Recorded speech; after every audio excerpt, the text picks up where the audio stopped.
Hello दोस्तों, मैं हूं संदीप और आप देख रहे हैं प्रज्ञापन। पिछले वीडियो में हमने समझा स्टेट गवर्नमेंट के आर्काइव्स के बारे में। इस वीडियो में हम लोग समझेंगे जो 3 प्रेसिडेंसीज थी कॉलोनियल रूल में, उनके आर्काइव्स के बारे में। आखिर वो आर्काइव्स हमें क्या इन्फॉर्मेशन देते हैं और कहाँ पे वो लोकेटेड है। तो कॉलोनियल रूल में जो 3 प्रेसिडेंसीज थी वो कौन कौन सी थी, आप लोग मुझे बताइए।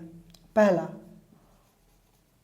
बंगाल प्रेसिडेंसी, दूसरा मद्रास प्रेसिडेंसी, तीसरा कौन सा, बॉम्बे प्रेसिडेंसी। तो जो बंगाल प्रेसिडेंसी में जो फोर्ट विलियम था, फोर्ट विलियम उसके रिकॉर्ड्स 1757 के बाद के हैं। आप पूछेंगे 1757 के बाद के क्यों हैं?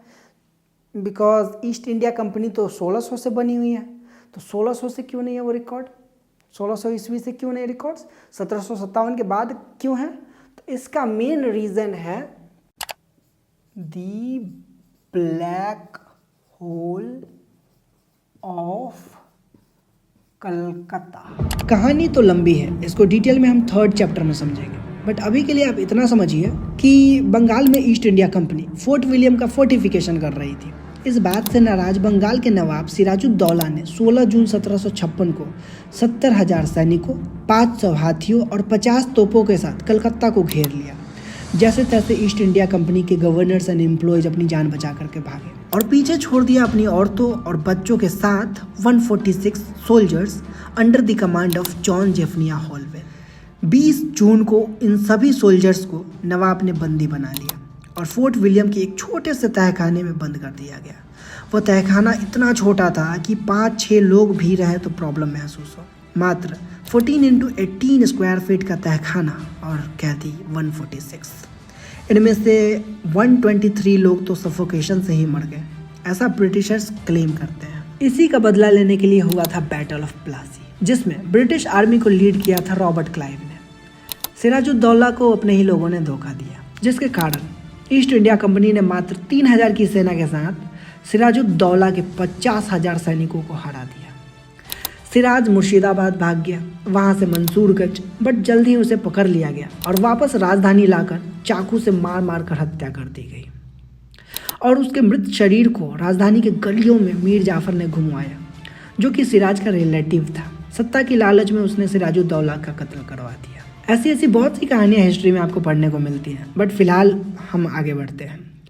हाँ, तो चूंकि फोर्ट विलियम और कलकत्ता हाथ से निकल गया था, तो डॉक्यूमेंट्स भी समाप्त कर दिए गए होंगे सिराजुद्दौला के द्वारा, या कोई और भी रीजन हो सकते हैं। इसकी कोई रिलायबल इन्फॉर्मेशन नहीं है हमारे पास, बट जो भी 1757 के बाद के डॉक्यूमेंट्स बंगाल प्रेसिडेंसी के हमारे पास हैं, उनमें से कुछ नेशनल आर्काइव्स ऑफ इंडिया में है, तो कुछ state archives of West Bengal में है। Next, Madras presidency begin from 1670।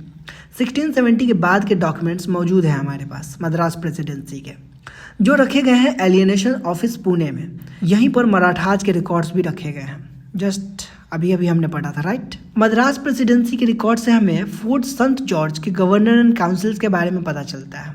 दोस्तों, इन दोनों को पढ़ के हमें इतना तो पता चला कि फोर्ट विलियम्स कलकत्ता में है और संत जॉर्ज मद्रास में, यानी तमिलनाडु में है। इन फोर्ट्स के बारे में हमें आगे पढ़ना है, बट अभी के लिए इतना जानिए कि ईस्ट इंडिया कंपनी अपने गवर्नेंस को यहीं से ऑपरेट करती थी। अपने आर्मी को स्ट्रांग बनाने के लिए और उन्हें सेफ्टी देने के लिए इन फोर्ट्स को बनाया जाता था। मद्रास प्रेसिडेंसी के रिकॉर्ड्स हमें बताते हैं कि साउथ इंडियन दक्कन में ईस्ट इंडिया कंपनी का पॉलिटिकल राइज कैसे हुआ। इसमें एंग्लो फ्रेंच स्ट्रगल की इन्फॉर्मेशन भी शामिल है। अंग्रेजों ने भारतीय राजा महाराजाओं से कैसे मुकाबला किया, ये सारी जानकारी हमें इन्हीं रिकॉर्ड से पता चलती है। नेक्स्ट है बॉम्बे प्रेसिडेंसी। इनके records Maharashtra secretariat record office Mumbai में मौजूद है। वेस्टर्न इंडिया जैसे महाराष्ट्र, गुजरात, सिंध एंड बॉम्बे प्रेसिडेंसी के ऐसे डिस्ट्रिक्ट्स जहां कन्नड़ बोली जाती थी और जिन डिस्ट्रिक्ट्स को 1956 के स्टेट रीऑर्गेनाइजेशन एक्ट के थ्रू मैसूर में मिला दिया गया, मैसूर यानी कि कर्नाटक में मिला दिया गया, इन सब के बारे में ये रिकॉर्ड्स वैल्यूएबल इंफॉर्मेशन देते हैं। कौन से रिकॉर्ड्स? बॉम्बे प्रेसिडेंसी के रिकॉर्ड्स। दोस्तों, आप सभी से एक रिक्वेस्ट है, वीडियो देखने के साथ साथ आप लोग नोट्स जरूर बनाइए। आप इसको दोबारा से अगर देखना चाहेंगे तो आपको फिर से वही इतना ही टाइम देना पड़ेगा, जबकि नोट्स बना लेंगे तो आप 20 से 30 सेकंड में जितने पॉइंट्स मैंने बताए होंगे और मैक्सिमम 1 मिनट में पूरा रिवाइज कर सकते हैं। तो समय को बचाना सीखिए, ठीक है। नोट्स बनाइए, लेक्चर देखने के साथ साथ। तो आई होप आपको ये तीनों प्रेसिडेंसीज के आर्काइव्स के बारे में समझ में आ गया होगा, और हम अब आगे बढ़ेंगे। नेक्स्ट वीडियो में हम लोग समझेंगे अदर यूरोपियन पावर्स जो थी उनके आर्काइव्स के बारे में, और वो कहाँ पे लोकेटेड है, वो क्यों इंपॉर्टेंट है। So thank you so much for watching this video. मिलते हैं नेक्स्ट वीडियो में। पसंद आई हो वीडियो तो लाइक।